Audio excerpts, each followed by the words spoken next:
Fitzgerald Kennedy, do solemnly swear.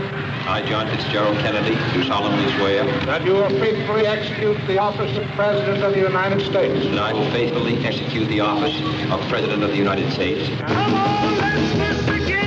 If democracy means freedom, why aren't our people free?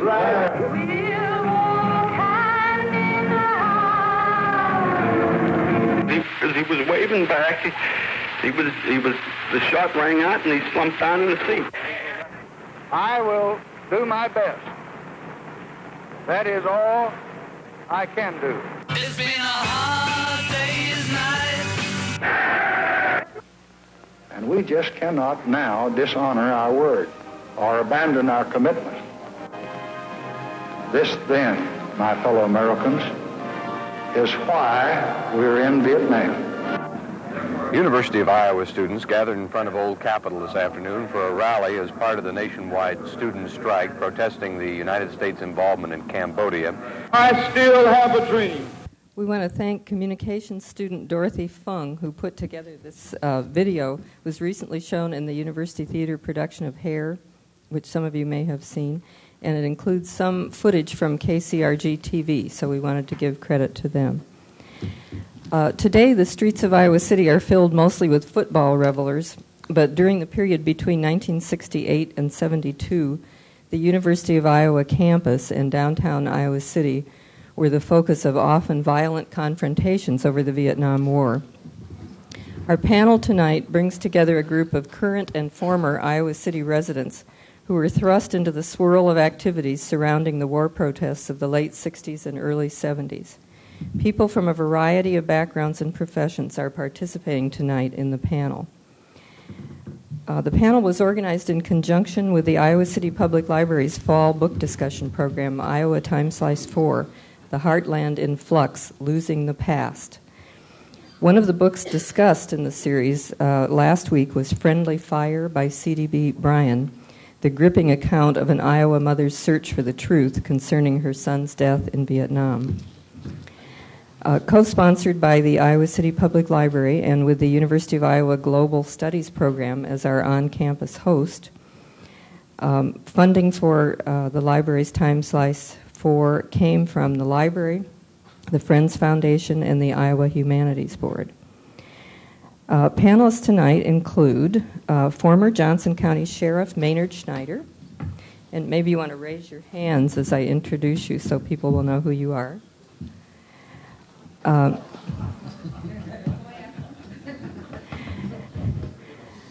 In the center, David Grant, known to many of you as David Sundance during the late 60s, of Burnsville, North Carolina, the former University of Iowa student leader who was pictured on the cover of a January 1972 Sunday New York Times magazine, which featured an article on University of Iowa student activists. Major John Wilson, at the end, over there, the Assistant Chief of Operations of the Iowa Highway Patrol, Peter Vanderhoef of Iowa Book and Supply, D.C. Spriestersbach, former University of Iowa Vice President,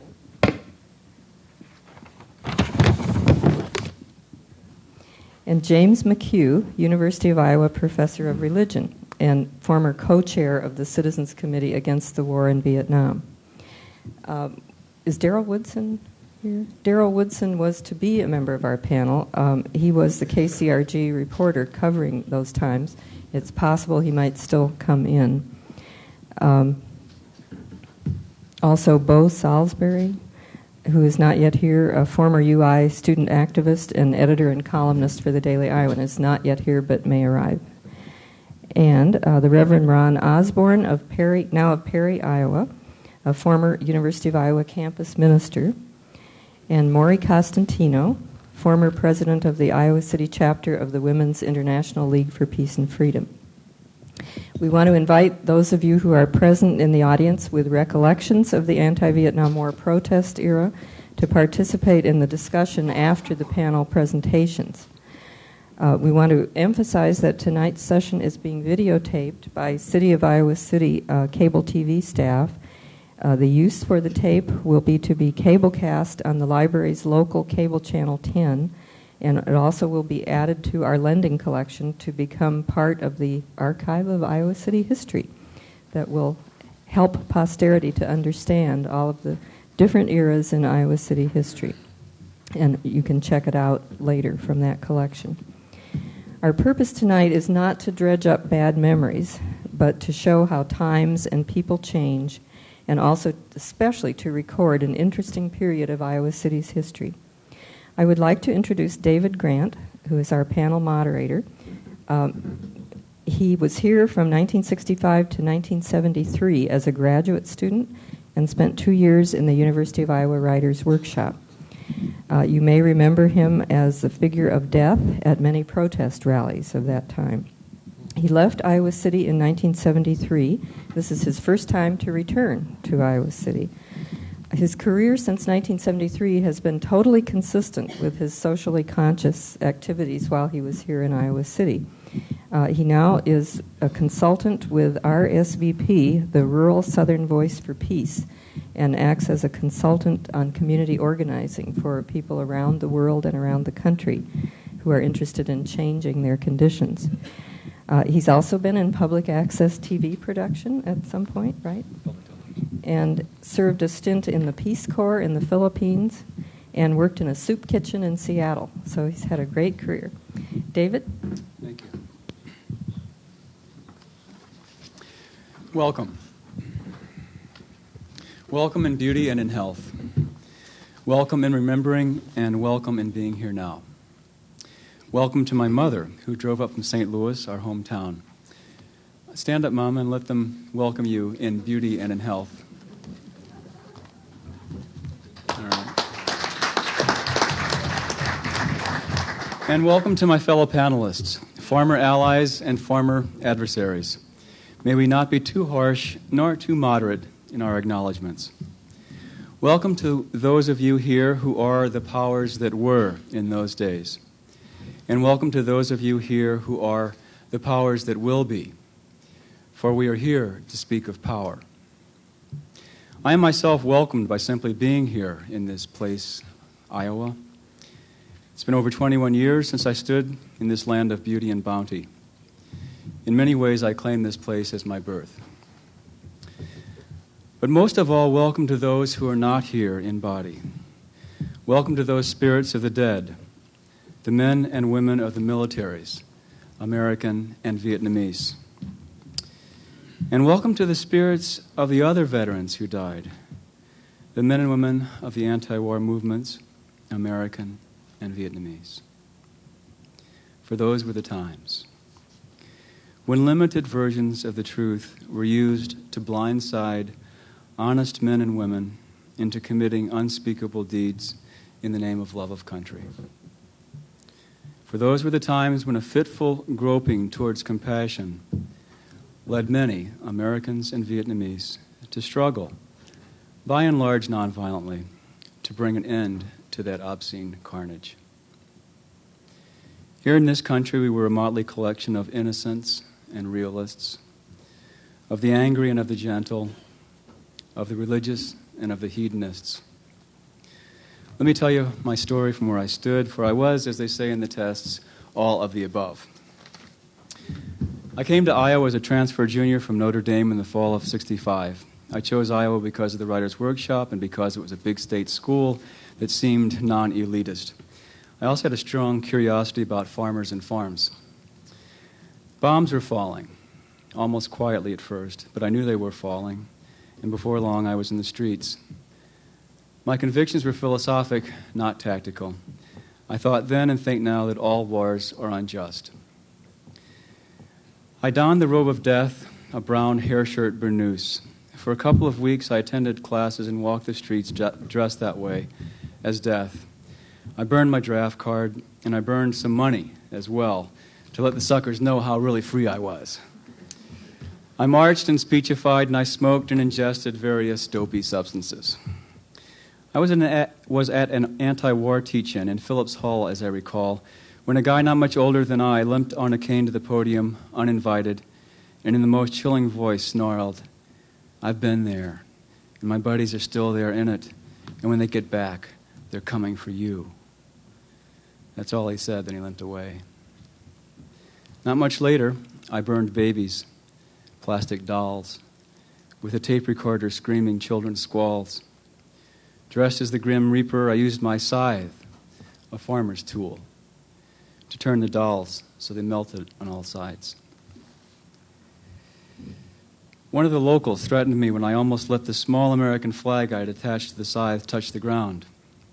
"I've got friends," he said, "with their rifles trained on you." We stood our ground, over 100 of us, refusing to let the Marines recruit right here in the Union. We surrounded buildings and shouted. They pulled me inside, and a state trooper turned rabid, spitting venom and rage inches from my face. They pulled him away, and I was safe. Eventually, I ended up safe behind bars. So safe that I wanted to die. So safe and scared that I had to scream another kind of scream, and I did. Nearly 6 months later, 1970, they released me from the mental hospital, and I called time out for the year. I was lucky, I know. A lot of my buddies died. When I returned from St. Louis to the Writers' Workshop in the fall of '71, it was a new ball game here. It was a mob. It was trashing, not shouting, at the ROTC building. It was bricks, not words, at the capitalist pig Iowa bookstore. I kept on marching, but it was with a heavier heart. And the war in Vietnam, in an Iowa city, ground down to its ignominious close. So it's my duty here now as the moderator of this panel to introduce Maynard Schneider, former sheriff of Johnson City.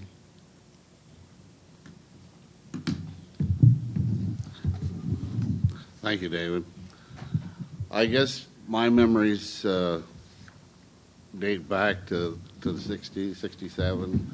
I think our first trip was to this building. There were about 68 or 70 people sitting on the steps of the in front of the building, and about 4 o'clock in the afternoon, we got the call to come down here and take those people out of there. And we were also the highway patrol and the city police, and we marched down between the, which was a very stupid thing to do. We came down the hill right between the building where all the students are sitting up on the in the parking ramp over here, and down to where the people were. And I think they gave them the word to move, and I think, if my memory is right, the city police and the university police were the ones that picked the people off the steps. They put them in a bus and sent them down to the jail and where they were booked. And that was the first incident that we had. Then that happened in the fall, in November, December, sometime in that area. And this is 30 years ago, so I got to think back. The next incident, I think, was more or less just that year were just people, like he said, sitting in front of the Marine Corps and the Dow Chemical people, so they couldn't recruit people, and that ended that year. The next year, I can't remember too much. That was 67 and 68. I don't think we had anything, and everything after that started in the spring of the year. And of course, back then the university was let out later, and the weather got pretty nice early in May, and the kids took to the street.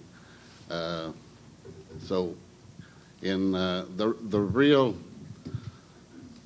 problem, the biggest problem was in 71, when the highway patrol went up Grant Street. The students were across the street over there, and there were a bunch of big brick tubes, and they were rolling these down the hill, and cars were going through, and so out of fear that someone would get hurt, they had to do something.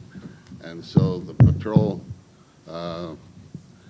they held them up the hill, and then a bunch of them started down, and they had a catapult up on the roof which they would throw rocks out at the patrolmen. And I think that night 16 patrolmen went to the hospital and about 3 of the students. But that was probably about the bloodiest night and the worst night of all the times. Another time that I can remember was when we had about 80 or so people in jail at the county jail, and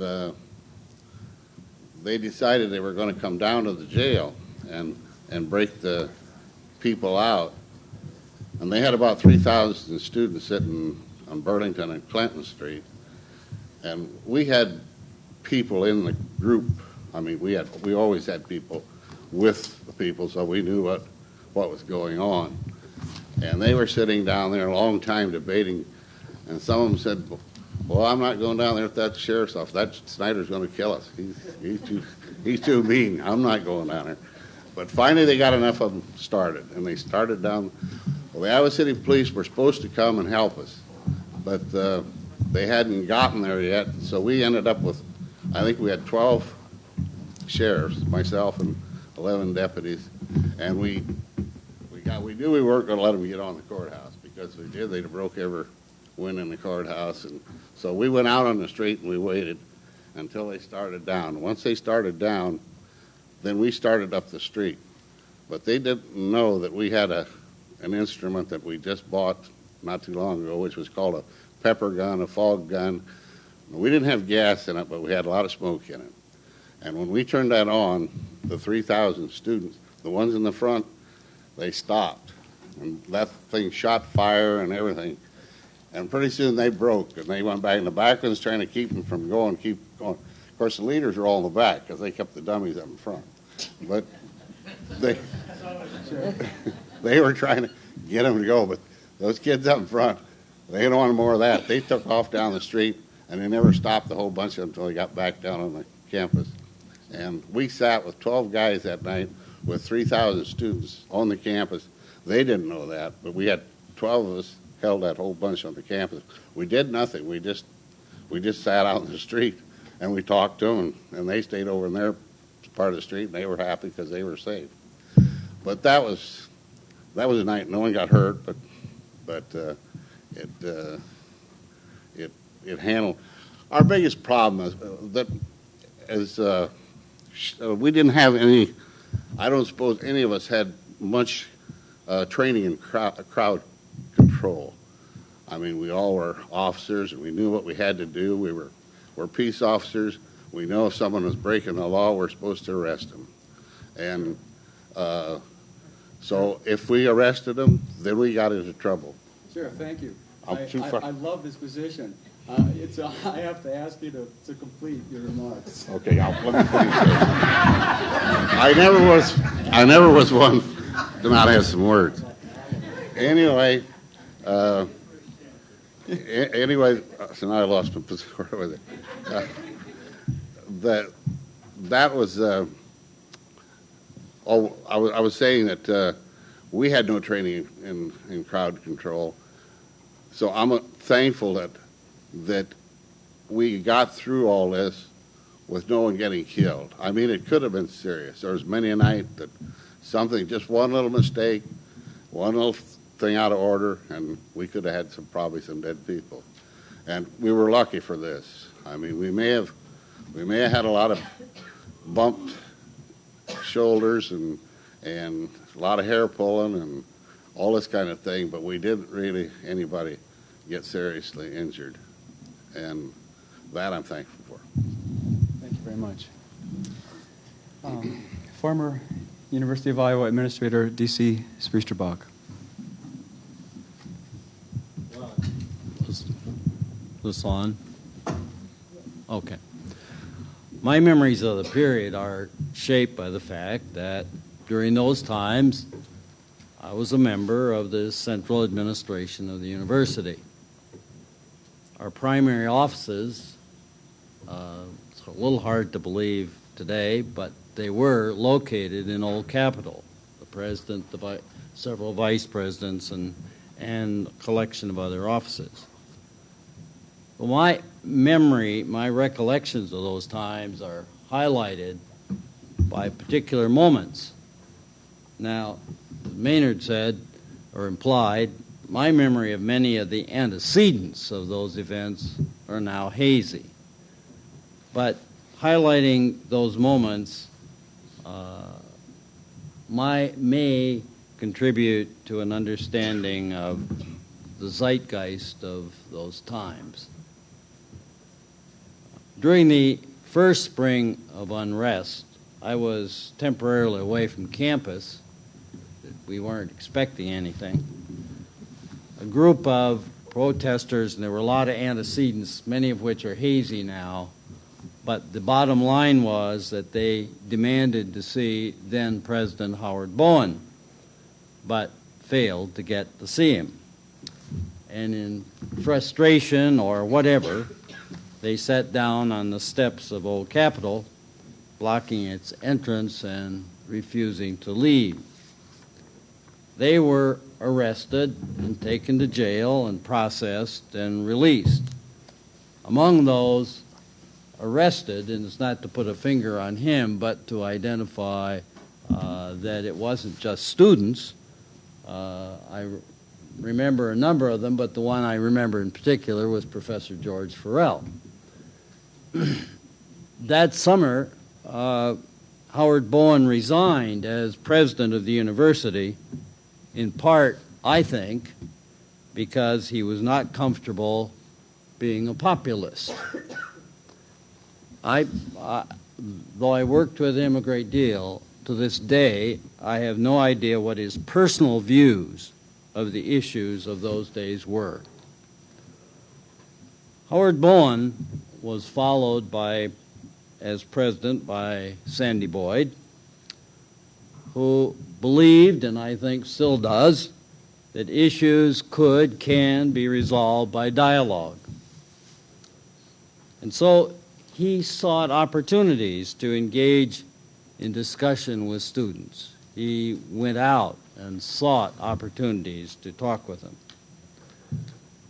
Even so, unrest continued to simmer, manifesting itself, as Maynard suggested. It finally got, I hate the word, institutionalized to each spring during the next 3 or 4 years of Sandy's tenure as president.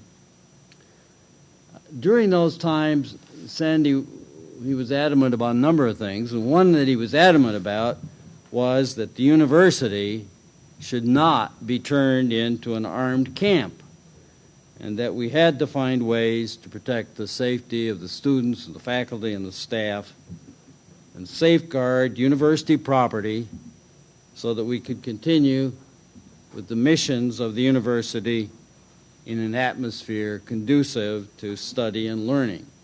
And that was very clear in his mind. We spent a great deal of time fashioning mechanisms to do that. In doing so, we didn't have, as there is today, the various constituent senates. There was no faculty senate in those days. There was no student or formal organizations as they exist today.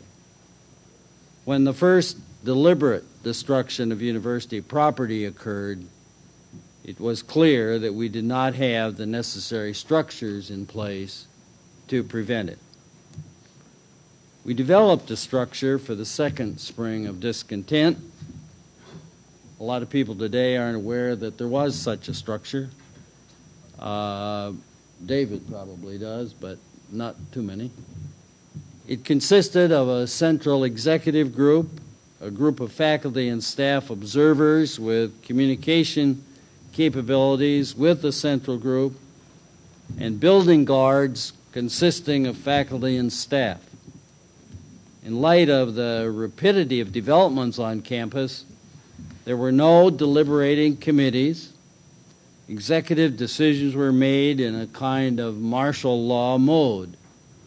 And and we were being watched very carefully by folks to the west, namely in Des Moines, because of the stewardship responsibilities that they believed we had taken upon ourselves as part of our offices. The university executives, administrators, left Old Capitol to remove the focus from the building in the hope of protecting it from physical damage.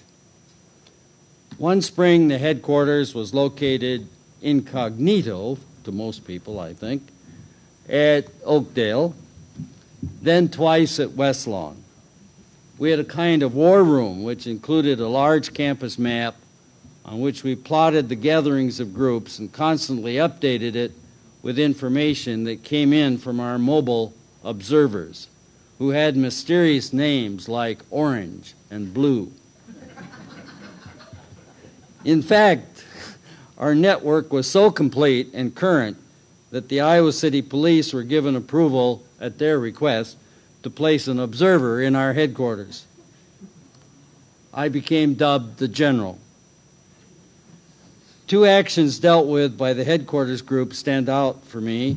The first was the decision to offer students, out of consideration for their safety, the option of leaving school in early May before exams, receiving full credit for their courses and taking grades based on the work they had done up to that time.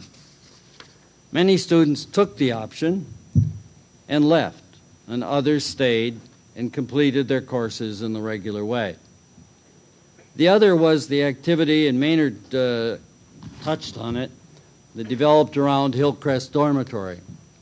People were carrying large rocks to its roof, as well as rolling them down the road, and throwing them down so they rolled into the street below. Clearly an intolerable situation. A proposal came from state government to place armed troopers in the dormitory. Since we had solid information that many non-students and certainly non-Hillcrest residents were involved, we decided to restrict admittance to the building to its residents only. Faculty and staff were used as gatekeepers. The solution worked, and we heaved a sigh of relief. It was the closest we came to having a truly armed campus.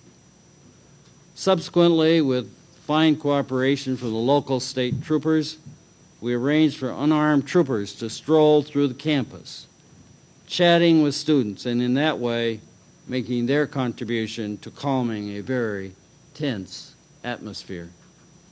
As I recall, that was the last major confrontation that occurred on campus during those times.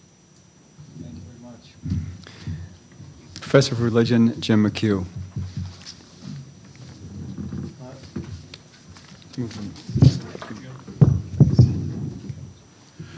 I'd like to reflect a little bit.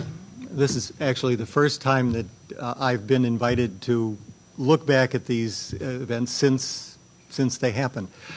I'd like to reflect with you a little bit on the changes that were taking place at that time, and I guess the changes I'd like to reflect on are the changes that were taking place with me, because I found myself my first week as a member of the faculty at the University of Iowa standing up before 300 people talking about the war in Vietnam. This was the first few days of October 1965. In many ways, this was totally out of character for me. I'd never done anything like that before, and I would find myself doing it repeatedly over the next 5, 6, 7 years. In terms of my background, it's sort of lower middle class Irish American from Chicago, whose idea of politics was basically to get up on election day and vote Democratic.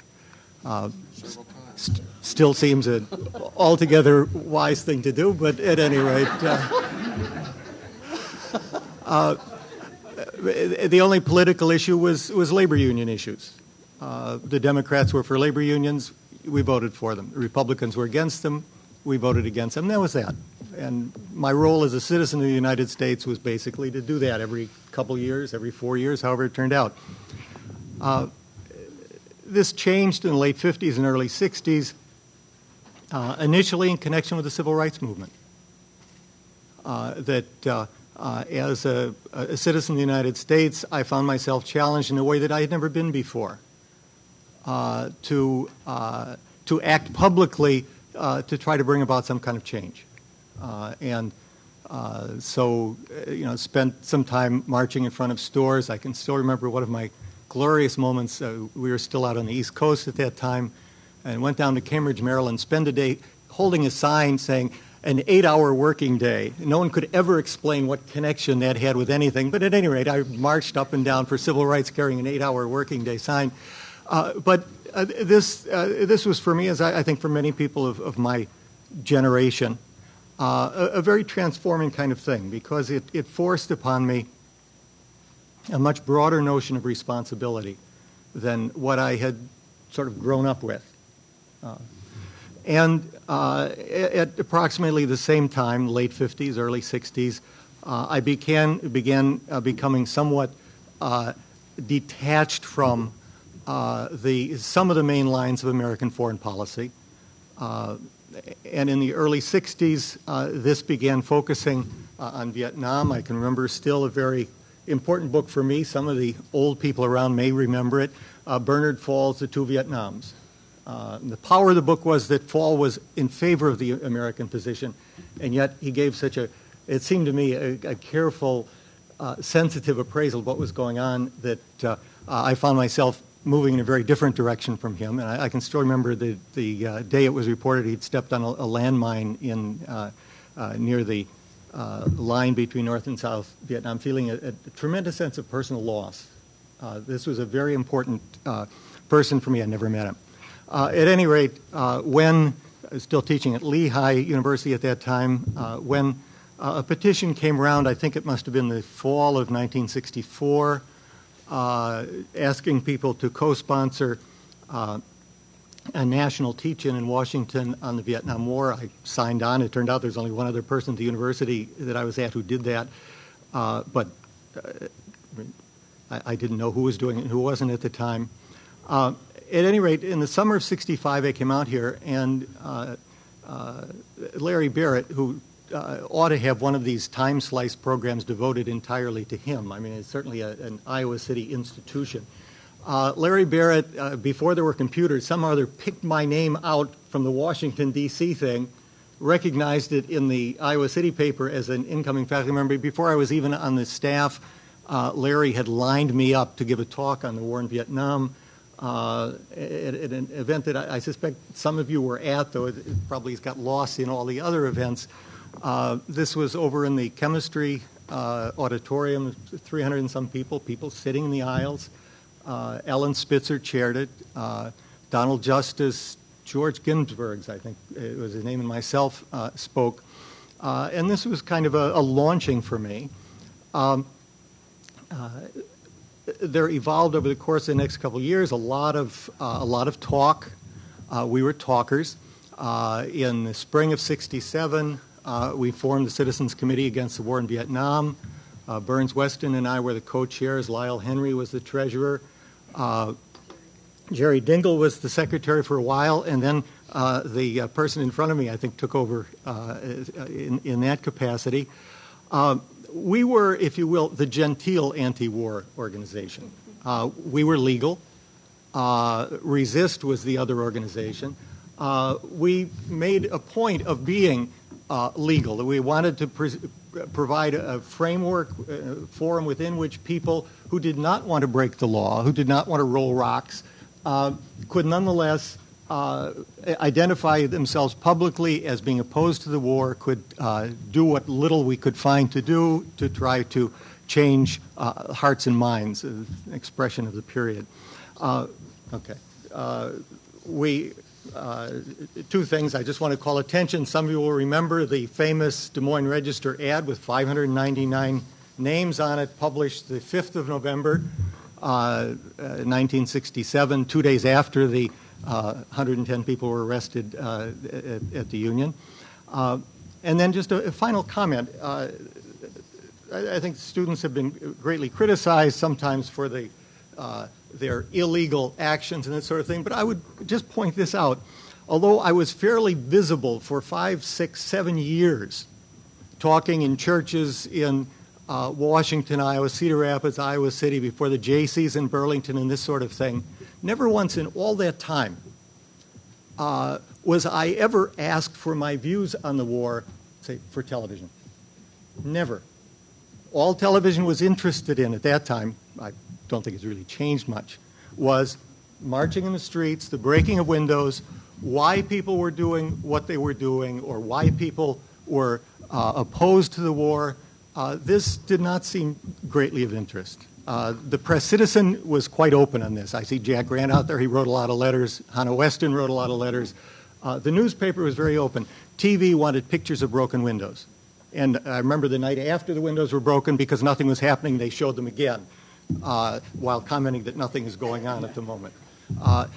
Now, to some extent, this, in a way, almost forced the action out into the streets. That's all that was publicly interesting. Okay. Thank you, John. Pete Vanderhoef, owner of the Iowa Book and Supply. It's probably important to tell you where I come from before I tell you where I'm at. I basically came to Iowa City with 3 strikes against me. I'm a Vietnam War vet. I was active in the fraternity as an alum, as an undergrad advisor, and I'm not on. And came back to Iowa City to work at Iowa Book and Supply. Now, I kind of want to cover this with some thoughts that I had but have more solidified through time. A little bit about the military experience, which kind of grounds the more current thoughts, and specifically what we call the riot years. When we were in the military, it became very clear to us that there were 4 reasons why we couldn't win the war in Vietnam. First, we had no objective. The government would not give us the tools to win the conflict militarily. So we played with one hand tied behind our backs. The war was micromanaged by a president who had no military experience and by a Secretary of State who gave us the Edsel. I'll get a real one now.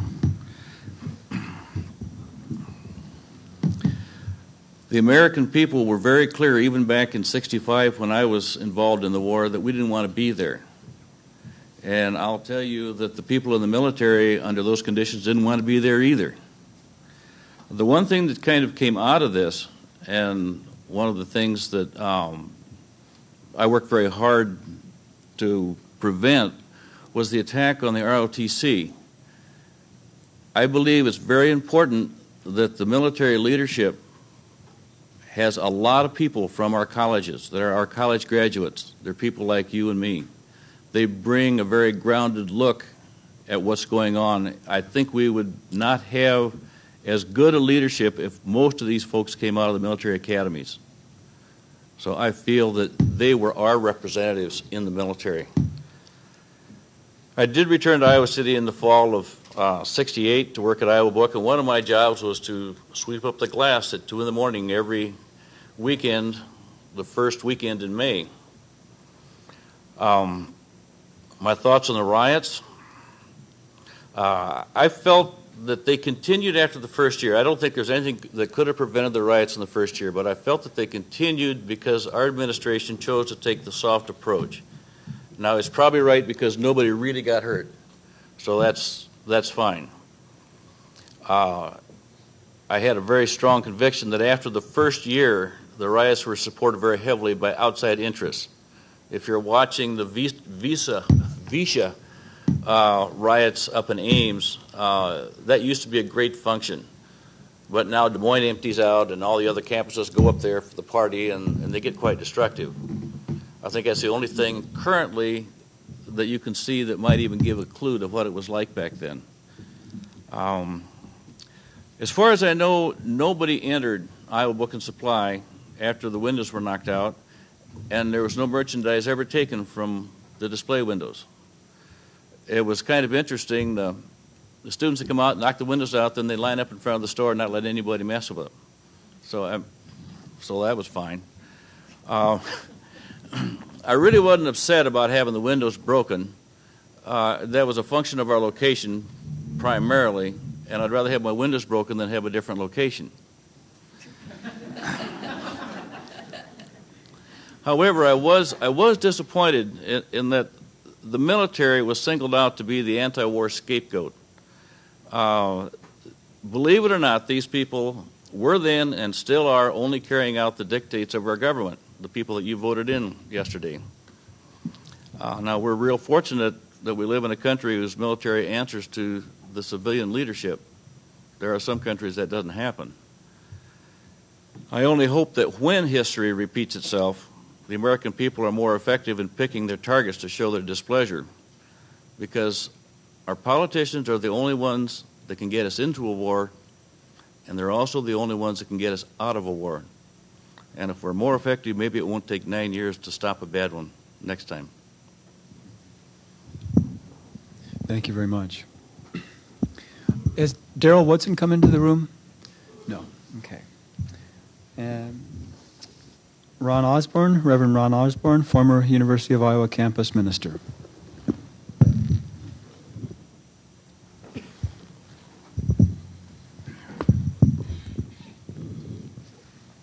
I was asked to talk about one kind of specific topic that's part of this larger picture, and I'll try to limit my remarks to that pretty much. Although, you know, once a guy gets talking, sometimes he thinks of something else to say, and I don't know what'll come out here. Yeah, David will stop me. The first significant incident that I remember was the spring that Kent State happened, which was, I think, the spring of 1970. Is that correct? And that was the spring that there were repeated mass gatherings downtown. I think Iowa Book and Supply lost its windows that spring. I don't remember for sure. But out of that, all that chaos, in the middle of all that chaos, one of the things that emerged was an effort on the part of students themselves to try to serve as what they called monitors. And they seemed to have three different things in mind that kind of intersected. One was to serve as buffers between very polarized kinds of people, and a lot of those young people stood in front of Iowa Book and Supply windows while fellow students threw rocks at them. And I can remember personally taking one of those kids to the hospital who had a big gash in his head from a half of a brick. So there was an effort to try to provide some kind of nonviolent center. The second thing they tried to do was a little bit of mediating, but almost nobody wanted anything mediated. And the third thing they tried to do was rumor control. And rumors were always rampant that when these things happened, and the newspapers were not always reliable, nor the public media, the electronic media, and so the students devised their own system for checking out rumors. They sent out runners. They had to have there was sort of a protocol for verifying facts and for reporting them and so forth. The campus ministers merely served to support and encourage and enable those kinds of activities. That spring, and to the best of my recollection, in the spring of 1971 and 1972.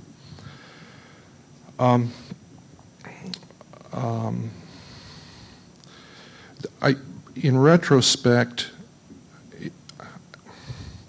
I suppose, it happened, and for all the right reasons, I think, but it probably wasn't terribly effective. Spree, a moment ago, talked about the central administration, and the images that went through my mind were of a siege. You kind of had a war room, you had maps, you thought about it in almost military terms. how is it possible then to see people you consider the enemy to be people with whom you'd want to negotiate in good faith, and vice versa? And I'd like to just say a little bit about how polarized things were. I picked up a kid. One of the things about living in Perry is that we tell stories about everything, and as I slip into geezerhood, I find myself telling more stories. So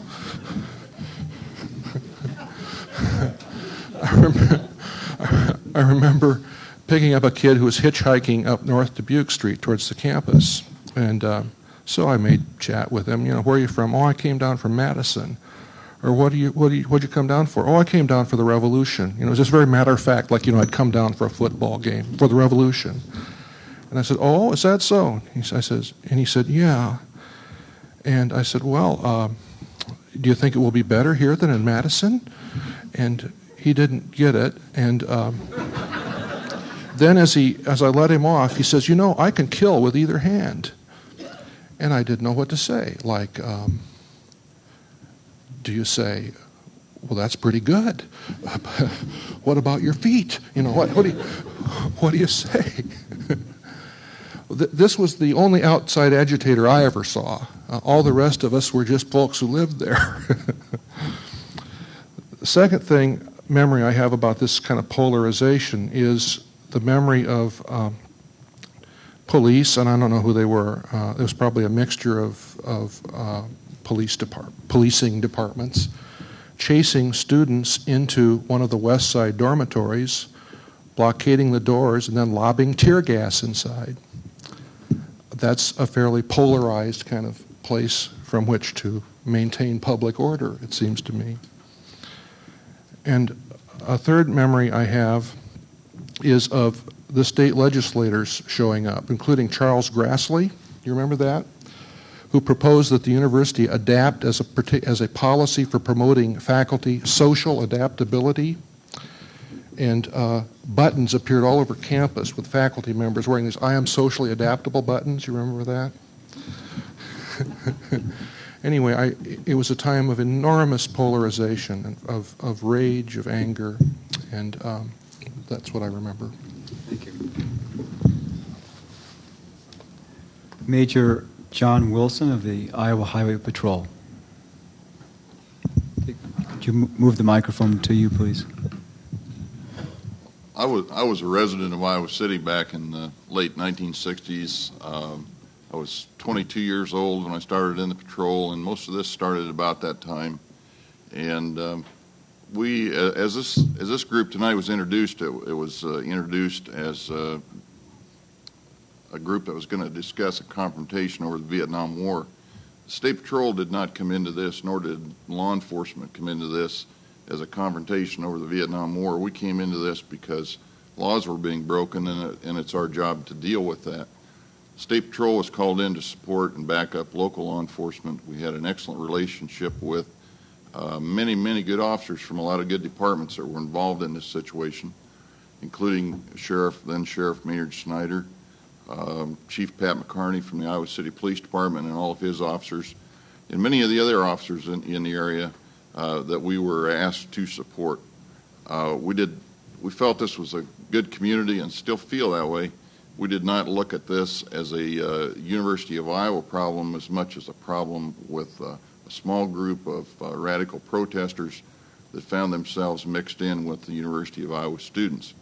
And our undercover officers that were working this situation gave us information which indicated that the real troublemakers were hiding behind a youthful group of university students that for the most part were out for a good time on a nice warm summer evening, and most of them just out to see what was going on. But a few in the back were throwing rocks, bricks, and anything else that they could get their hands on to do whatever you do when you throw that type of debris at other individuals.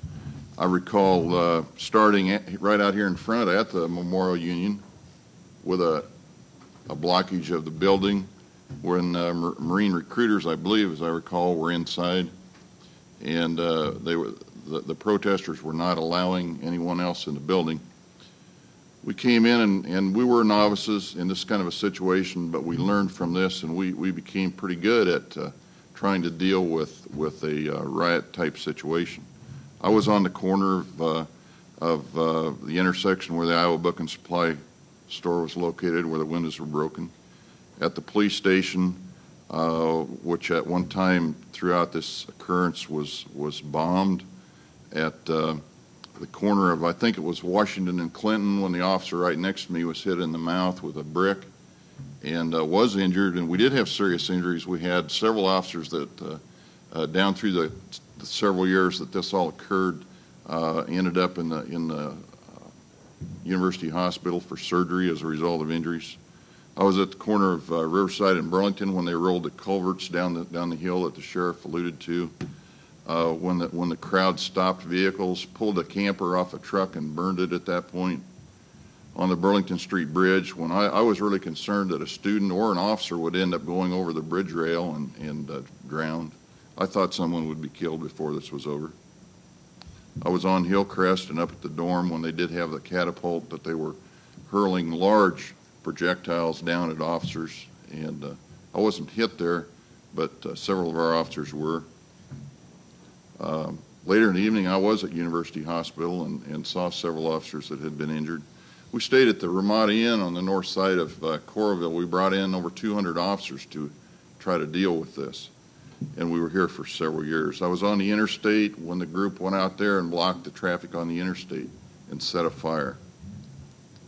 I was also in the dormitory when we went in to, they called it rapping at the time, to rap with the students to see what the students thought about us as officers and to get their feelings. We had an excellent relationship with them in the dormitories.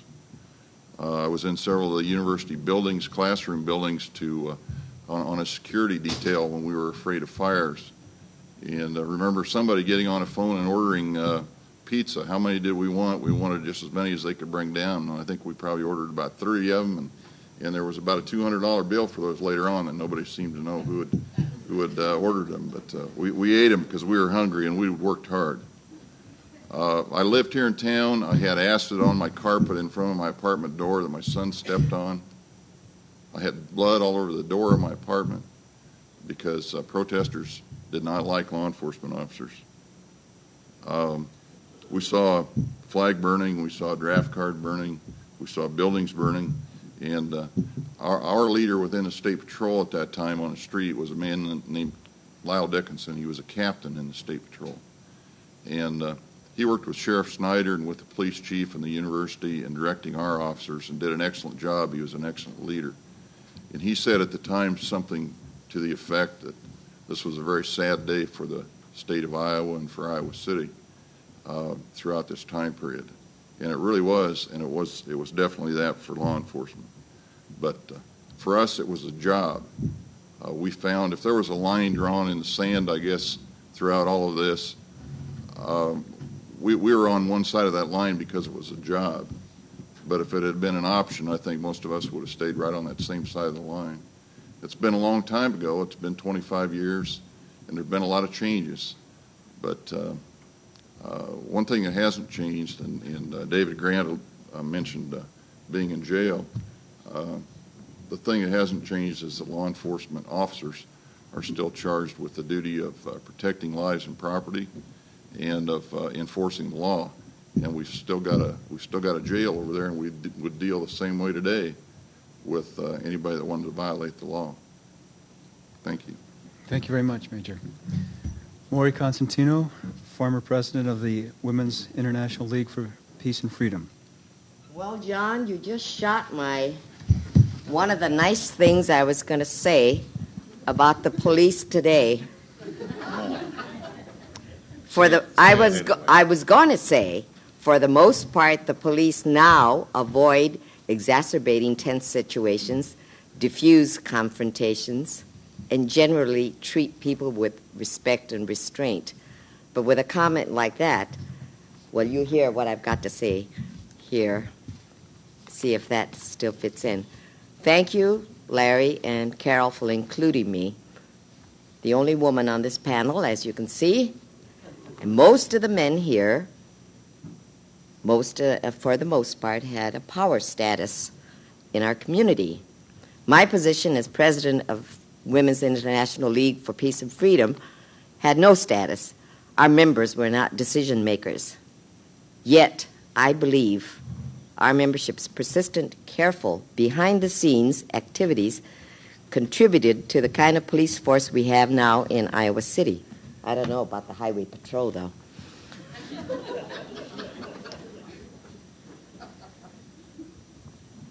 In the 60s and 70s, as we have all heard, there was a lot of upheaval going. A lot of us, we citizens, were already angry about what was going on, and when Cambodia and the killing of the 4 students at Kent State occurred, the streets exploded.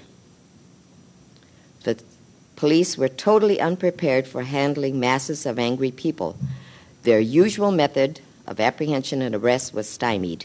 Instead, the reaction to the crowd was to bring in hundreds of law enforcement personnel, including at times extra hundreds of highway patrol officers and sheriff deputies from adjacent counties.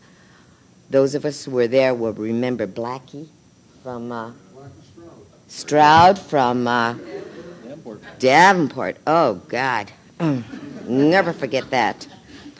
And I want to answer this thing about outsiders coming in and so forth. I'll tell you, the majority of us were students, clergy, faculty, community people. And all this talk about the outsiders coming in to agitate is a rationalization as far as I'm concerned. Anyway, as these streets blew up, the police came in, or law enforcement, I'm going to say. If I just say police, I mean law enforcement, because there were all types of them. Campus security, sheriff's deputies, outside deputies, highway patrol, they were all here. They jostled, pushed, hit, beat, and arrested over 200 persons many times. Newsmen were intimidated, shoved aside, and even arrested. Clearly, the police force had no understanding of the citizens' right to protest, march, and voice their opposition to government actions, or the right of the press to be present, record, and publish these activities. The Peace and Freedom members decided our presence on the streets, marching, leafletting, and demonstrating was not as valuable as directing our efforts to curb police brutality, stop indiscriminate arrests, and redirect police attitudes to honor the First Amendment rights in our Constitution. This was a daunting task, as is evident from what was said. Generally speaking, some town-and-gown animosity still existed in Iowa City. Students were regarded as pampered, disruptive children. The police were outraged at being called names. The business community on the whole approved of tough police tactics. So we began to talk to the decision makers, university administrators, city council members and manager, law enforcement organizations, campus ministers, civil service commission, people in the court system, and the news media. We sought cooperation, understanding, exchange of ideas, and finally, a coordinated plan to diffuse tensions, not escalation into beatings and arrests. After 1 year of constant activity, from 70 to 71, there seemed to be little change in police behavior. The major exception was Sheriff Schneider. Believe it or not, he made a genuine effort to create dialogue between demonstrators and the police. He organized a 12-session program on such topics as, when I read this, it was unbelievable. Radical views of the police, blacks and the police, the role and rights of the press in civil disorder situations, the right of protest in an open society. This is Maynard. The protection of civil rights. I was getting a little touched in my head with that. The protection of civil rights in disorder situations. Police response to peaceful protest. And that's what we all thought we were doing here. And sensitivity training, pro and con, and boy, did the law enforcement people hate that suggestion. During the first week of May of 71, the streets again exploded, and I can't remember now precisely why, but it did. But the police behavior was not much better. As we racked our brains on how to influence... What? I see. Thank you. As we racked our brains about how to influence law enforcement in Iowa City, we read about an innovative, thoughtful, non-confrontational police chief of police Eigelberger of Dayton, Ohio. Quoting from Eigelberger's letter, quote, "We have reached the stage of believing it is just as important for the police to use methods to preserve the peace as it is to invoke arrests. Thus, we recognize that arrest is not the ultimate question in any situation. Will arrests advance or retard the objective of order? In instances, you said that was your duty, remember? In instances where disturbances are possible and feelings are deep-seated, it may be necessary to balance possible minor violations which are occurring against the consequences of inflaming confrontations through use of police power." And I believe that was what occurred generally during those times. Until now, we had exposed law enforcement personnel, the Peace and Freedom League, to professors, sociologists, and criminologists, to no avail. We would lose nothing to bring in Chief Eigelberger, one of their own, to share his experiences with protesters, volatile crowds, and unwilling to change officers. Eigelberger enthusiastically accepted our invitation to speak to our law enforcement personnel and civic leaders. He spent a day and a half in Iowa City. He brought with him revised police manual outlining step-by-step procedures in angry crowd situations. His first encounter years ago had been with union picketers. His method was impressive. Restraint was the key word. Training was paramount. Selection of officers to weed out hotheads and latent, vicious personalities was emphasized. Another successful technique he used was to plant an idea or suggestion to the lower echelon officers and encourage them to push it on up until it became policy and so forth.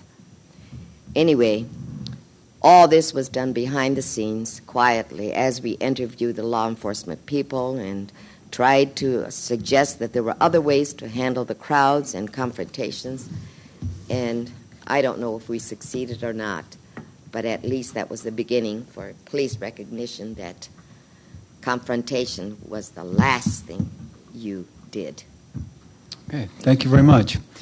I want to remind everyone that this is being taped, videoed, and for cablecast on the local public access station, and will be available at the Iowa City Public Library, that you could take it out. But that means that if you would like to ask a question, you will be videoed, and that's part of the public meeting format. I'm supposed to sum up here, but I don't really want to too much because there's several people here in the audience that probably could be in my place instead of me, and I think that it's more important that we get to use all the time as much as possible. The one thing that I did want to comment on simply was when we thought so much, or it has been brooded about so much, that it was an us versus them mentality back then, but as you heard, there were a lot of different sides. There's a whole spectrum of things going on here, so it's not always so easy to paint a real black and white picture. With that, there are people with microphones on both sides, so if you could raise your hand, I'll recognize you, and please speak into the microphone.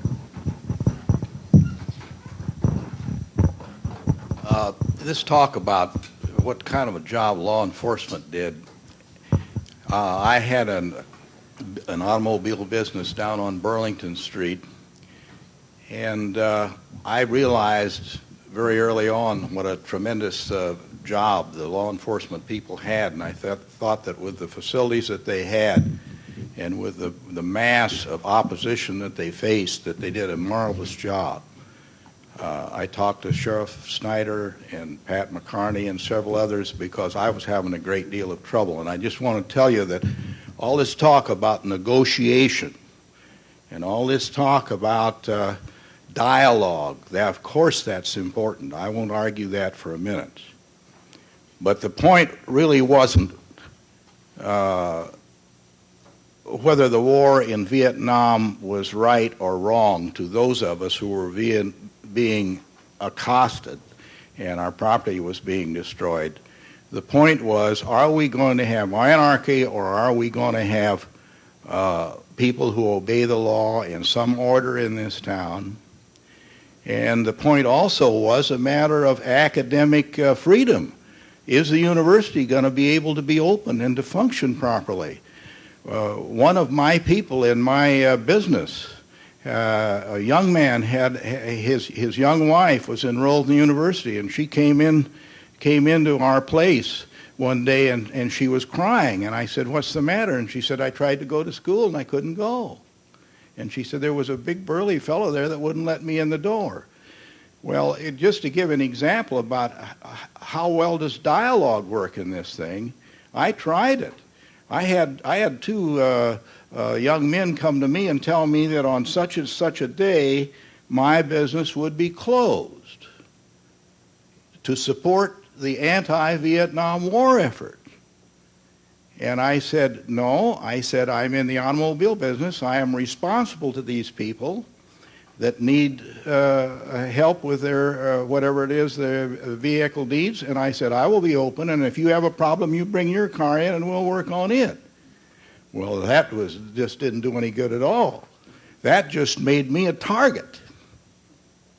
And I did become a target. They broke the windows, and we owned the Firestone store across the way, and they broke the windows there and rolled the tires down the street, and some of the merchandise was recovered and some of it wasn't. And I talked to the police. The police were terribly burdened. They were doing the very best they could. They were doing a very admirable job for what they had to do with, and they just were unable to handle the mass of the problem that existed. Now I want to say one more thing. There has not been a war in the history of this great nation where there were not protests. The Tories in the Revolutionary War, the spies and the Southern sympathizers in the Civil War, World War, every war we've ever had, World War I, even World War II. Now, a lot of people don't know this, but I was at Camp Roberts, California when the war broke out, and we never had any trouble at all before the Japs bombed Pearl Harbor. But when the Japanese bombed Pearl Harbor and we were in the war, out of 33,000 people, and this is a very small group, we all of a sudden found people that were opposed to war.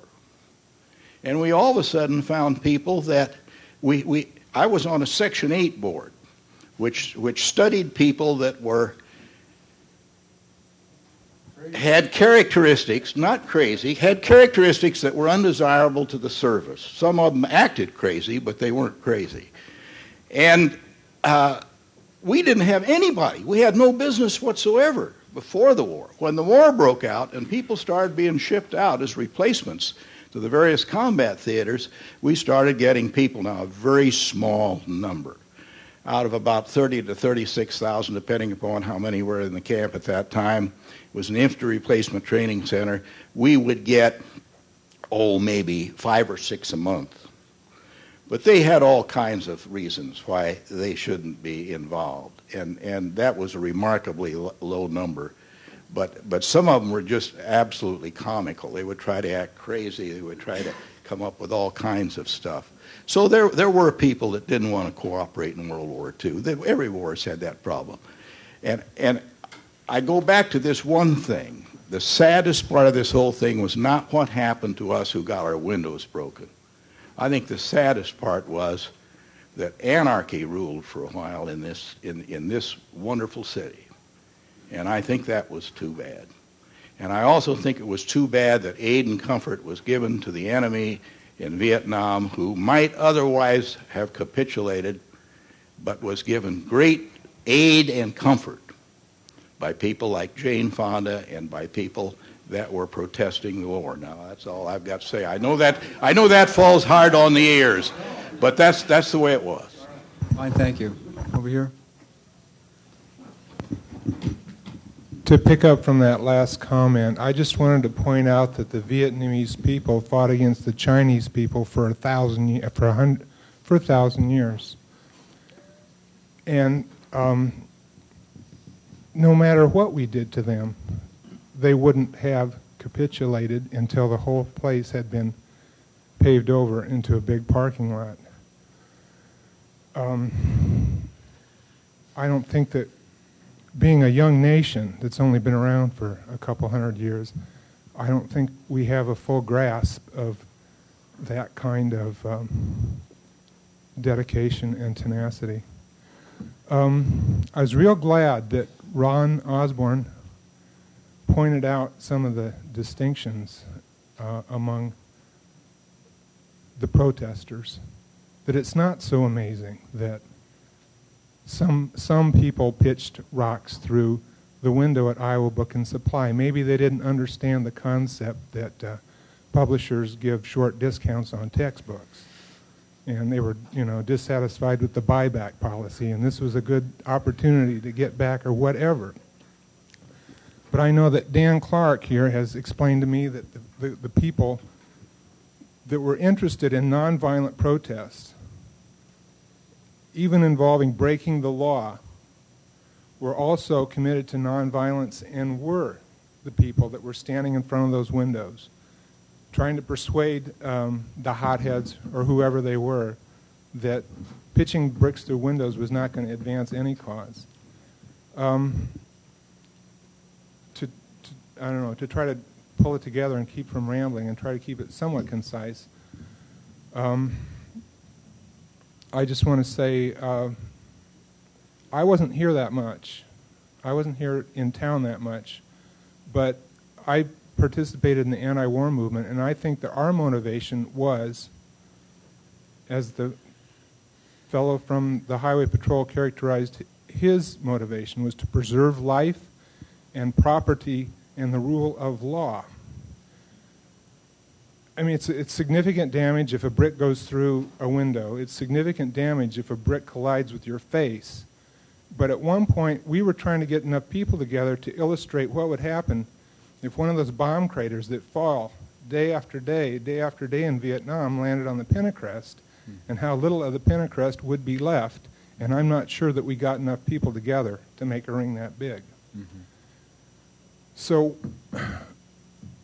those of us committed to resisting the war nonviolently, whatever frustrations we had with people that were expressing their frustrations in a violent way, we continued to work with them as best we could, because the violence they were inflicting was minuscule in compared with the lawless violence that was being inflicted on the people of Vietnam. I just want to say a couple things about, as a high school kid, growing up 100 miles up the river, the fellow from the Highway Patrol referred to draft card burnings. There were people that burnt draft cards before it was made illegal. It was already illegal not to carry one. But after people started burning one, you'd already be in violation because you couldn't carry it if it was burnt. A special law was made to make it illegal to burn a draft card.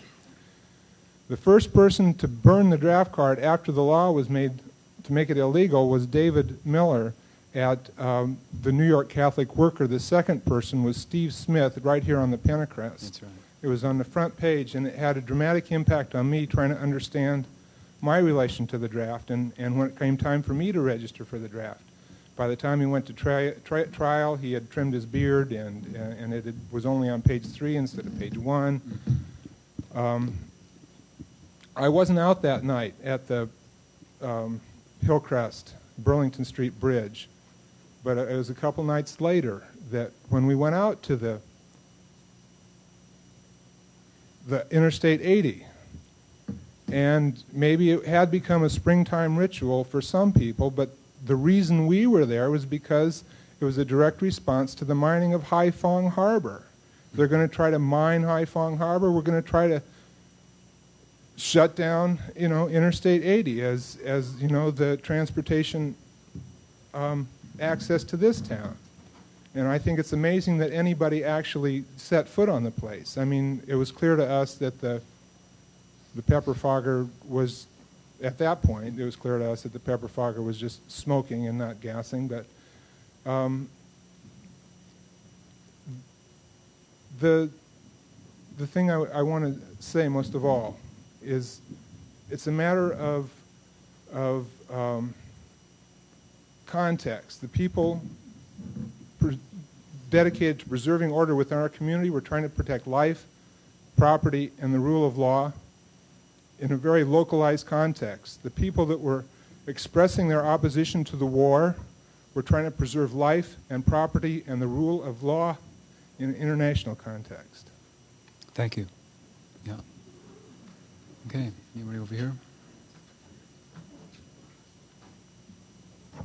Well, I think it's important to recognize that a lot of other things were going on in addition to just the protest against the war. The Cold War was rocking along. It was 20 years old then, 15 certainly. Great expenditures going down that drain, and a lot of the protest was directed and had been before and after that period at that development, which many of us saw as excessive. I think a lot of the protest among the students was also directed partly at the university spree, for whatever, I hate to say that, but the university was involved in certain ways. I remember drafts or grades were sent automatically to the draft board, as I remember, at that time. For example, there was a lot of footsie being played between the university and the authorities that didn't go through the students. And so there were many, many strands to this effort, which was not just against the war. And it put many faculty members, myself, Jim McCue, and others who were on the streets night after night, in a bind, because we could sympathize with the issues that were of great concern to the students and your fellow colleagues. You could also sympathize with the problem of trying to keep a reasonable amount of order. So there was a lot of that monitoring, informal of it, much of it informal, of just on the streets trying to talk to students, trying to talk to police officers, trying to keep it cool, but still mad as hell about a lot of developments, including the war. Mm-hmm. Thank you. Thank you. No, all the way back. The gentleman that is a businessman in Iowa City that mentioned or said that the most terrible thing during this era was the anarchy. That's not at all how we saw it. The most terrible thing was the 58,000 of us that perished and the untold tens of thousands of Vietnamese that perished. But I think in total, it was the arrogance of our United States government to think that we could tell another country, and I mean it's happened and it continues to happen, that we can tell another country what they should do, how they should govern their people, and then send our troops in and kill not only our own people but the people in their native country. The general thrust of the whole thing at that time was the businessmen at that time had a blatant disregard for what we were trying to say as students. And if I've learned anything from the years 68 to 72 was my juniors to respect what because they look at, I'm no longer young, and in case you haven't noticed my gray hair, I've learned to respect the younger people and what they stand for, and I'm a better person for that time. But I just wish that there was a way to instill what I've learned into my children and into the future generations, because I would hate to see the same thing that happened in Vietnam happen again. That's all I have to say. Thank you. You've got someone far back there? I'd really like to let the audience say their say until for a bit. Hello, my name's William. I'm a little surprised at this panel discussion because it was a Vietnam War protest discussion, and I see it becoming a discussion about law and order, black versus white, in this law and order issue. I spent all those years there from the fall of '68 through sometime in '73, and then afterward. The Vietnam War protest that was part of my life during those years wasn't a matter of just this up or down, left or right, black and white law and order issue. It was a day in, day out experience of questioning really everything that I had grown up to believe. I had found out that things that I was told were the way things were. That wasn't the way they were. I found out that a lot of things were wrong, and protest, not just reading about it in books the way universities usually operated up until those days. Protest is what made things happen for me. And they, as this person here said, they've stuck, that sort of thing has stuck with me. I know people who are half my age here in this town that I've lived so much of my life in that I probably couldn't understand at all the way I do now had I not experienced the kind of day in, day out questioning, vocalizing, theatrical bizarreness, everything that was involved in the protest, as well as talking about it in class, reading it. I wonder how this kind of 25-year-old retrospective discussion could have gotten to a discussion of who was throwing rocks and who was standing where. It just doesn't seem right.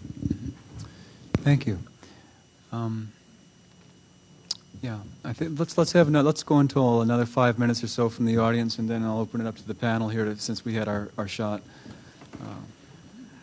Yeah, my biggest involvement was in that demonstration against the Marine Corps, and I don't have any recollection of any outside agitators at all. As a matter of fact, I think I played a fairly large part in organizing it and in participating in it and so forth. And I think that the people that were involved were dead set against the war. They thought it was a bankrupt policy from the start. And I think that was the biggest motivating factor, and that for my part, it led me to participate with Resist, where I did draft counseling and counseled people to avoid the draft if they could. And I feel very good about that. And I was ready to do it 2-3 years ago when George Bush made a vain attempt to make the Vietnam War look rational in my eyes. I guess I should say one of the reasons I was opposed to the Marine Corps recruiting, I was the only former Marine to have participated in that demonstration, and one of the reasons I did is because I didn't think the Marine Corps had any business recruiting on campus. I thought that my experience in the Marine Corps was antithetical to university, the role of the university. And I also feel that I don't feel that Jane Fonda prolonged the war. You know, it's not my country, right or wrong. When the country's making a mistake, I think there are people that have to be responsible and point that out. And Vietnam was a mistake. Okay, thank you. Thank you. Get a microphone. We'll have one more person after this, and then we'll open up to the panel to reply. I just wanted to say that I'm retired from the police department now, and I was there during all that, the whole length of time, every night. It got to be old stuff after a while. And being at the Civic Center day and night got to be old. But some of the things I thought I would mention that was kind of interesting was that there were times that the city wanted to defuse the situation as best they could, so they would send groups of us out to the local taverns, and we would just barge in and say, this bar is closed and everybody has to leave immediately. And we would shut these bars down before they could get out on the streets, because it was a feeling of the top law enforcement officers that if we could get this defused by keeping the people with alcohol in them off the streets, we wouldn't have as much trouble. So that was one of our duties. We had lots of tear gas that we fired on our shotgun launchers, and the protesters would pick them up and throw them back at us. And that was some of the experiences we had. They would put me up in front when they had the riot sticks and the V-shaped formations and so forth. They would put me up in the point, and that was where I usually was. I remember the highway patrol being at the Civic Center in between these skirmishes, and all the hallways and offices. Everywhere you could look, there were highway patrolmen waiting constantly for something to happen. We had somehow, I don't know how I ended up with Maynard Schneider, but Maynard and I used to walk down the middle of the streets with that pepper fog machine, and everybody would disappear. I mean, for blocks. The town was dead, like a ghost town. And all you could hear was this machine, which I can explain to you sounded like an idling chainsaw, only it was real muffled and loud. And it was pretty scary, but like Maynard said, all we had in it was smoke.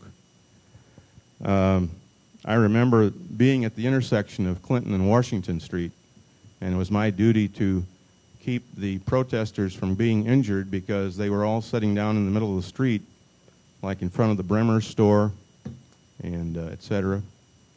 And while I was in this position, I had an orange Volkswagen come up to the intersection, and this fellow called me all kinds of names and told me he was going to see how many protesters he could kill.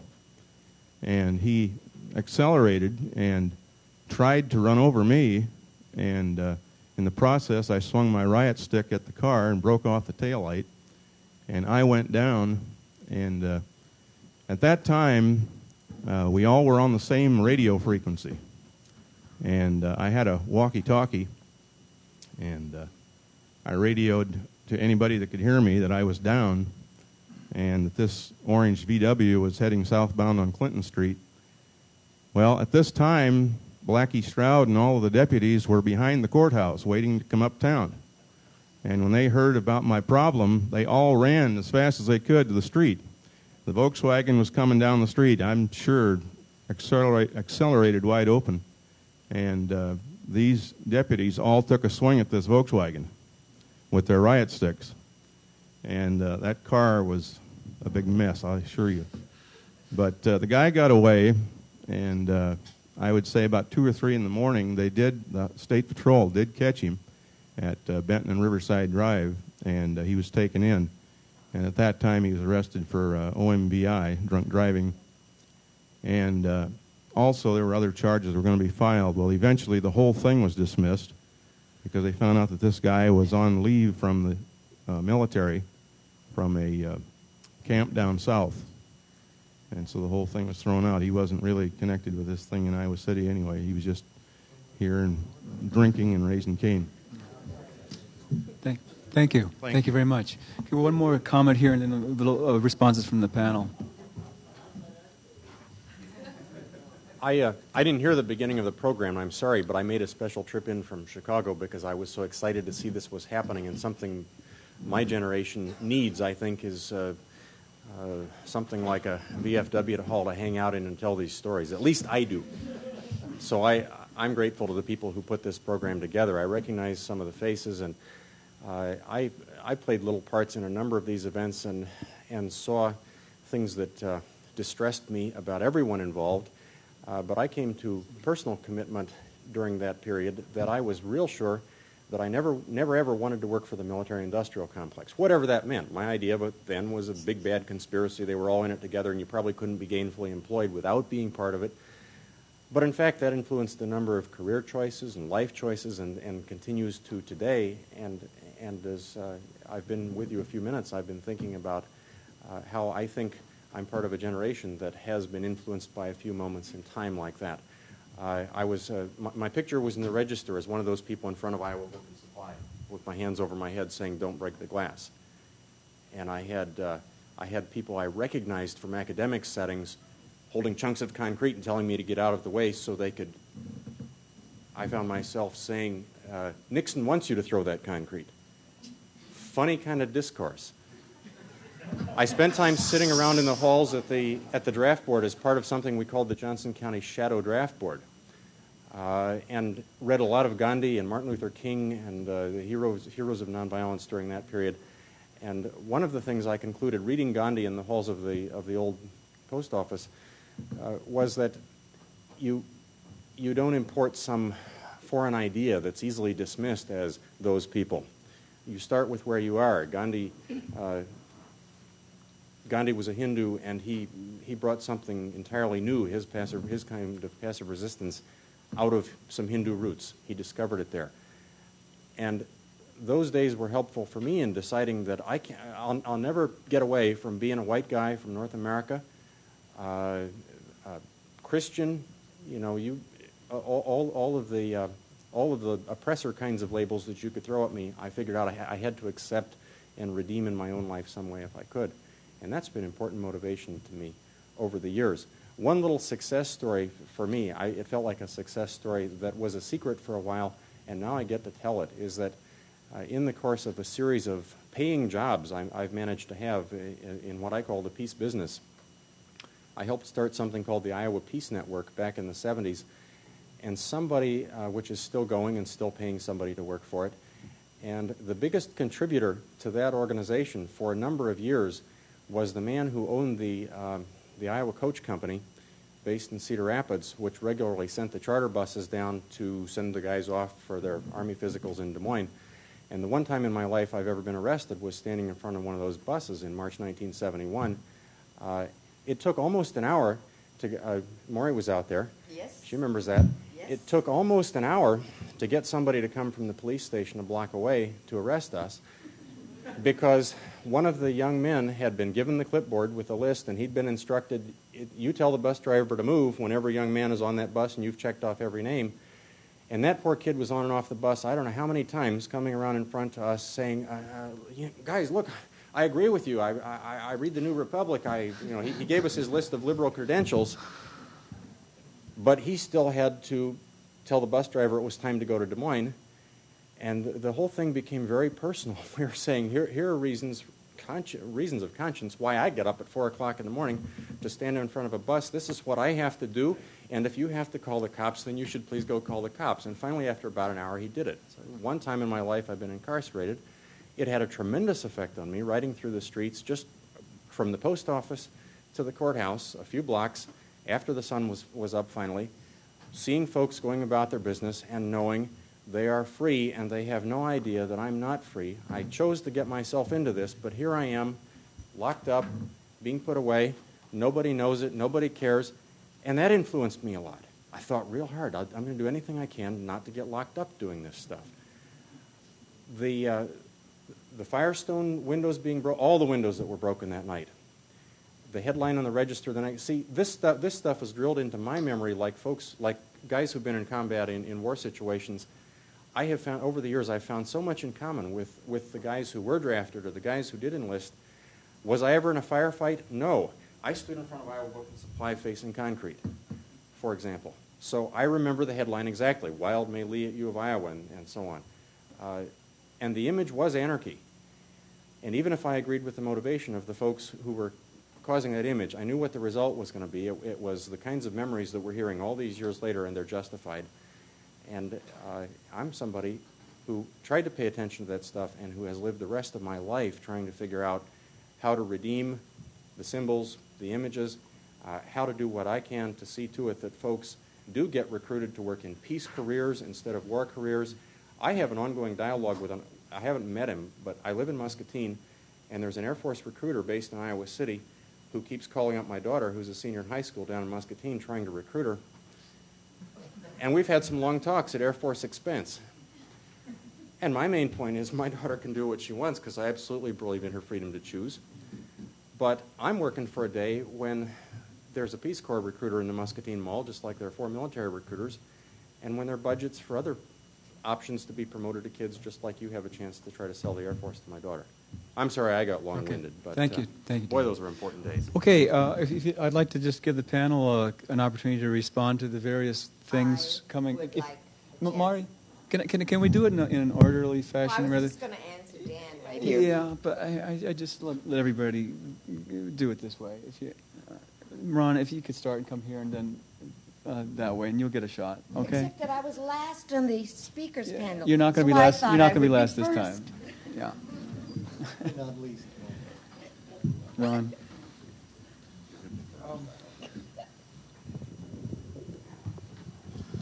I just had one, really two observations. The first is that what I remember as the kind of culminating event of those 3 or 4 or 5 years, which were mostly non-violent years. There were these episodes that we've talked about, but there were years of intense searching, as has been mentioned. They were years in which people formed their faith, however they disliked talking about it in religious terms, their kind of core values and beliefs.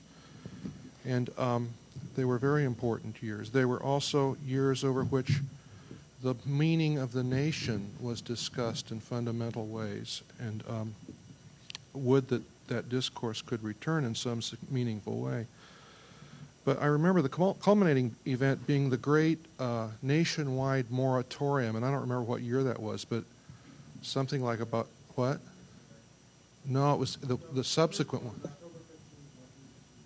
Okay, then there was a culminating one subsequently. Okay.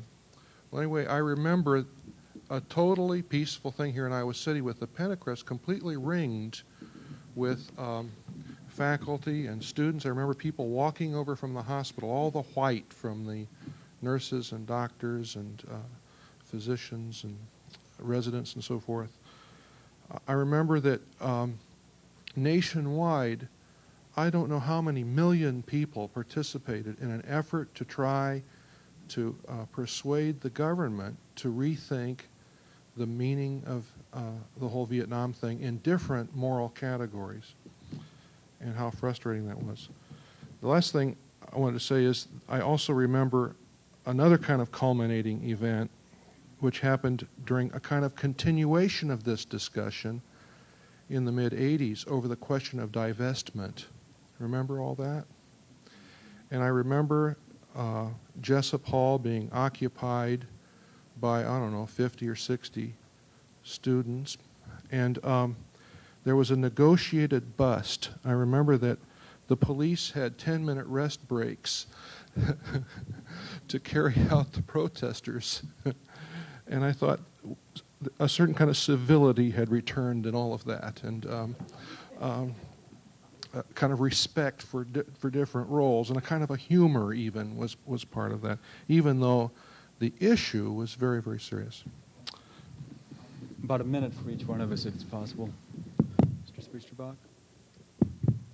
Whether we did it well or not, and in retrospect, well, we maybe we were all incompetent, but we tried very hard. We were very much in the middle. And there were enormous pressures to be much more police, I use that with quotes around it,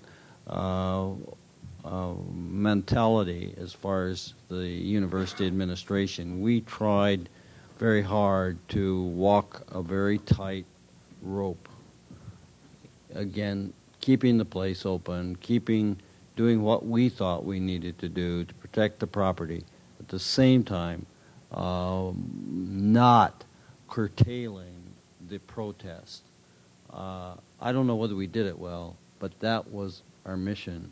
And Pete, I never asked anybody, but I assume that the change in architecture of the front of that store was partly the big windows went away, and now little ones. Frankly, I think they're more attractive, but Okay. I assume that had something to do with all of this. Thank you. Well, I think in all of this, I at least, and I think everyone that I knew closely in this protest movement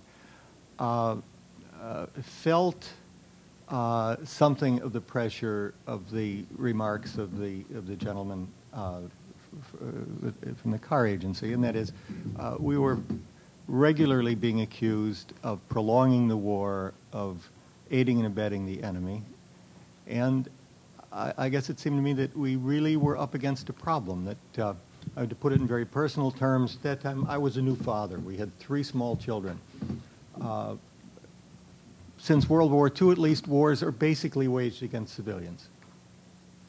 They're overwhelmingly waged against children, and I found myself in a situation that to not of complete pacifism, I'm not actually, but that it would take an extraordinary circumstances, an extraordinary justification to make a case for what was happening and what was going to happen. And it seemed to me that, as a matter of fact, we were right smack in the middle of a post-colonial civil war, in a phase of a war that had been going on almost forever, in which it seemed to me that, from what I could tell from the way our leadership talked about it, they didn't have a clue. And I was really personally faced with, does my being an American mean that I sign on for what seems to me to be a murderous venture without justification? And I say that without any animus now or then against the people who went and fought in that war. Part of the dilemma also was that I fell right between Korea and Vietnam. You know, I couldn't burn my draft card. I'd lost it years before. But what I was saying to people had implications, very difficult implications for younger people, and this was always a difficulty, somewhat along the lines that Dan was saying before, of putting, in a certain sense, putting more pressure on people than they could handle. And so this was always a difficult matter. But the point I want to make is that I at least simply could not take the position that wars have always, there have always been people that objected to wars. I mean, I remember a dean whom I respected very much telling me this, all wars are bad, this war is bad, but then, all wars are bad and eventually so what? I simply could not adopt that position at that time and haven't been able to since. Thanks. Major Wilson, you have any concluding remarks? Well, I would only, first of all, say thank you for allowing the State Patrol to participate in this tonight. We appreciate that very much. Just a general statement about law enforcement today is that I can assure you that we have a very keen respect in the law enforcement community for people's rights for expressing political beliefs, philosophical beliefs, whatever the case may be. We do whatever we have to do to protect that.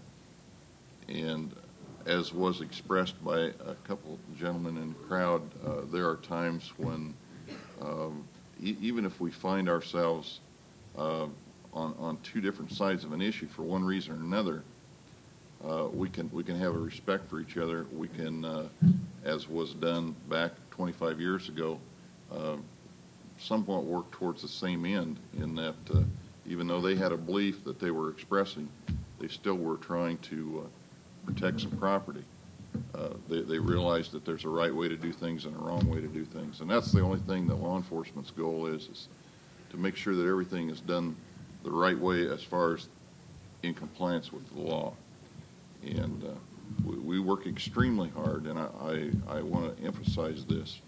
to make sure that our officers, on a day-to-day basis, whether it be dealing with an individual or with a crowd of people, treat people the way they should be treated, and treat people the way we would like to be treated. And again, thank you for allowing us to be represented tonight. Okay, thank you. Sheriff Schneider, do you have anything to say? Closing? Well, I only want to go along with John has said here that, and I still feel this way about it, that if the people that were on the streets back then hadn't broken any laws, that and they would, a peaceful protest would certainly have been appreciated by everyone. I mean, you have your rights to do what you want to do as long as you don't infringe upon the rights of someone else. If you live next to a neighbor and he keeps throwing his garbage over in your yard, eventually you got a right to do something or have something done. And when this right is violated and someone starts to infringe on the other person's rights, then there's no other alternative but to have something done about it. And there's only one way to for that situation to end up is you're in the middle. You can't be on both sides. Okay, thank you. Maury? Well, that was just the point that Chief Eigelberger was making. There may be laws broken, but to invoke the arrest procedure, how much more confrontation and bloodshed and these kinds of things would occur. And his judgment, in many cases, was to turn your face away and let it go and keep watching and not exacerbate the situation. Now, getting back to this bus stopper over here, he was describing twice a month the Women's League went down to the post office where the Army was taking the recruits, draftees, for a physical to Des Moines, and they would come to the post office with this bus, and then the young men would load into it to go to Des Moines for their physical. There were about 10 of us women who went down twice a month at 4 o'clock in the morning to give these young men coffee, donuts, and cocoa, and a sheet of paper that says, you have an alternative as to become a conscientious objector. We have counselors and this, that, and the other thing. And I remember Dan standing in front of the bus and getting arrested, finally. But there was another time that let me backtrack. The police did come all the time expecting something to happen. And pretty soon we became friends with a police officer who were there for 5 o'clock in the morning. We felt bad for them. Finally, after several weeks and months of our appearing twice a month at 4:30 in the morning, somebody let out the tires of the bus. And the police came, but they did not start to harass or arrest anybody. They just talked to them and said, no, you shouldn't be doing this. We'll have to go talk with you to call another bus to come. I mean, it could have been an angry situation, but by that time they were being a little more careful about what would aggravate the situation. And that's all we were talking about. Law enforcement and law breaking, of course, but at what expense do you invoke the arrest when you're going to have a conflagration happening? Thank you. Peter Vanderhoef? A couple of quick comments. Am I still hot? Yes, you are. A couple of quick comments to some of the panel members. Jim, I spent an evening with Bernard Fall in Vietnam. I'll tell you about that afterwards. Delightful man. It was 6 months before he was killed. Maury, you talked about men with power. I didn't feel real powerful with a broom in my hand. That was my job, remember? And my job was to sweep up after the riots. No, that's not. Your father, the owner of a business, had power and status, and you inherited it. With that, I do object. I had to buy the business. I'm sorry. I inherited nothing. I had the opportunity to spend an evening with the POW. I went back to my squadron reunion 2 weekends ago. This guy was the number 19 guest in the Hanoi Hilton. 1965, and he was in the first group that got out in 72. He told about daily beatings and daily torture. That's a lot of years, folks. And he said he had no bitterness whatsoever. He said they were doing their job and I was doing my job. And that was amazing to me. He had no bitterness. That really took me back. In closing, if the protesters were effective, all I can do is applaud you. I just wish you'd have done a better job. Thank you. First of all, I'm the only protester up here, and I feel lonely. There's two people. Bo Salisbury was supposed to have been here. We could have chosen several of the faces that I see in the audience. And I particularly would have liked to have seen a rock thrower, since we're talking about the large spectrum and no one has stood up for that position, and I could not exactly stand up, but I could walk in the shoes, since we talk about law breaking, and the law breaking that was going on in our names was gigantic. At the loss of life and limbs, not pieces of glass. So I'm sorry nobody was up here that was that could speak to that directly. I was walking with a Marine a few days ago who was in Vietnam, and I have a lot of respect for the difficult place that people are put into who have to fight for things that they don't have a decision about, whether it's the police or whether it's the people in uniform as soldiers. And I share a lot of the same philosophical concern and love for family and country, and as you do, and as you are willing to live your lives, to give up your lives for the defense of. And so we share a lot. And I've really come to appreciate and walk in those shoes. The only difference is that all right, that some are willing to kill other people for those principles, and I'm not. But basically, we share a lot, and I think that there's a lot to be learned. There were various heroisms. There were heroisms. We've heard heroisms from all sides in here, and that's very important that we acknowledge that. We've also heard that there was a big differences between idealistic ways of looking at all of this and cynical ways of looking at all of this, and it's yet to be decided, I suppose, who was right. My final comment really has to do with what it means to live in a democracy, and what it means when the consent of the governed is the basic way in which governments get to do what they do.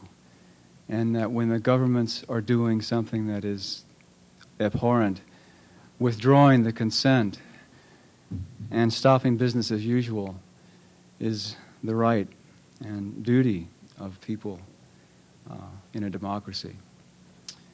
I've saved the last position here for myself, and I did that. And